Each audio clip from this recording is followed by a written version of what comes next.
Welcome back, everyone, here on the red carpet for the Minnesota Micro Film Festival. As we celebrate Indigenous Month, I'm alongside Leya Hale, and you are the director here for the Electric Indian. I'm delighted to talk with you today. Thanks for being here. Yes, thank you for having me. And can you get everyone started on just a little bit more background on this film for those who don't know about it, and what made you want to get on board? Sure, the film follows the life and legacy of Henry Boucher, who's an Ojibwe legendary hockey player. He won a silver medal in the Olympics. He played for the Red Wings, Detroit Red Wings, as well as the Minnesota North Stars. So he's just an awesome hero in the state of Minnesota. Yeah. And I really enjoyed this film and learning even more than I already knew. Can you touch on maybe Henry's reaction when this documentary got presented that it was going to happen about him? Well, Henry actually passed in September 18 of 2023, and I was just very honored to been given the opportunity to tell the story, tell his story, and he definitely it was a collaboration, and I was showing him rough cuts along the way, and one of the very last rough cuts that I showed him, he text messaged me and said that he really enjoyed that one. He says, I really like this one. So I was just happy that I got his final blessing. And so wonderfully said. Definitely, when you think about this process, going through it with him and getting to have him actually see it while he was with us, I'm glad you had that moment. And Leya, I also want to touch on the funding also that helped make this film possible. Can you elaborate on that and maybe what enabled this to happen?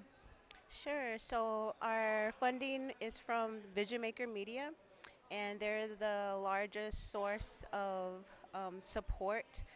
They get funding from CPB, Corporation for Public Broadcasting, and their mission is to help support Indigenous filmmakers. So I'm just very honored that I received the support on this project, along with the Manitou Foundation as well. And we also get support from the Legacy Land Amendment here in the state of Minnesota. So it's just been an awesome opportunity to receive just enough support to make sure that these projects are told. Yeah. And I'm glad that they trusted you to get this story across because you did so beautifully. And I also want to touch on when you think of this film, you you get to think of the triumphs and the challenges that Henry went through. What was your approach to making sure that you showcase this just like Henry would want? Well, I actually took parts of his biography.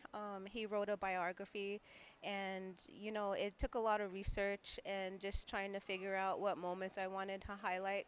I definitely like setting up my stories and 3-act form and finding the arc that will be most helpful and inspiring to audiences. So definitely just figuring out which moments I wanted to highlight was a little bit of a challenge, but I definitely had the help of Henry himself to make sure that I was telling the most important parts, the most effective and impactful parts of his life. And when you look forward to just possibly some other opportunities that you're going to have, is there anything that you want to share with us that's coming up for you? Sure, I'm actually am starting development on my next feature documentary. It's currently the working title is Medicine Ball, and it follows two Native college athletes. They're both basketball players, and they attend the University of Minnesota Morris, which was a former boarding school. So in a way, we learn about the history of Indian basketball being born out of boarding schools, out of the difficult, challenging, hard times of our people, and it's more of a empowerment, inspirational, hopeful story that looks at boarding schools and in a different perspective. And we definitely need that. So, Leya, I'm glad that we're having something to look forward to after seeing this film as well. And just to wrap this up, I want to touch on the importance of getting these narratives across to a broader audience. Can you elaborate on why that might be important for us to reach that audience?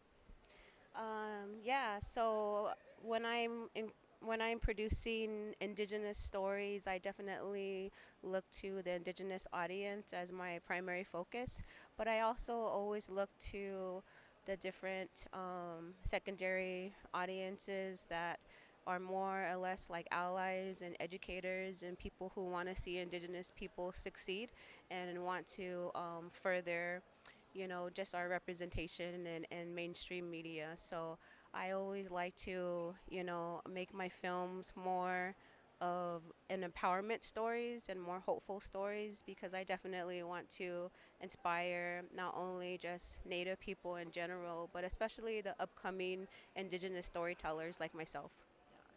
And as I said, you did so wonderfully in this film. Thank you so much for bringing the Electric Indian to our festival, Leya.